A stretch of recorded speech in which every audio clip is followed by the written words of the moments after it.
আসসালামু আলাইকুম। আজকে আমার ফার্মি মুরগির বাচ্চার বয়স হচ্ছে 20 দিন।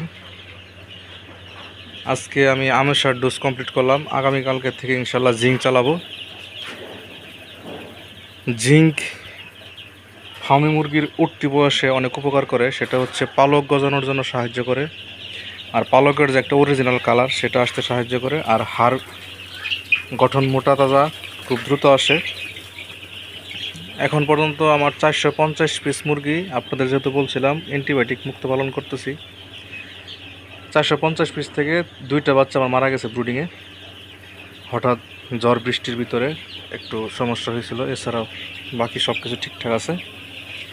এই দেখতেছেন একটা বাচ্চার সমস্যা নাই, সুস্থ সবল। যারা অ্যান্টিবায়োটিক মুক্ত মুরগি পালন করতে চান তারা অবশ্যই এই গরমে মুরগি পালন করতে পারেন। আশা করি সমস্যা হবে না, যদি আপনারা ঠিকমতো ভ্যাকসিন শিডিউলটা ঠিক রাখেন। ইনশাল্লাহ আপনারাও পারবেন। আমি পরীক্ষামূলকভাবে এখানে 450 পিসের মতো রাখছি, 2 মাস পালন করব। তারপর যদি আমি রেজাল্ট ভালো পাই, ইনশাল্লাহ আরও বেশি করে তোলার চেষ্টা করব। অবশ্যই অ্যান্টিবায়োটিক মুক্ত পালন করব, আশা আছে। আপনারাও চাইলে ট্রাই করে দেখতে পারেন, খুব একটা খারাপ হবে না বলে আমি মনে করি।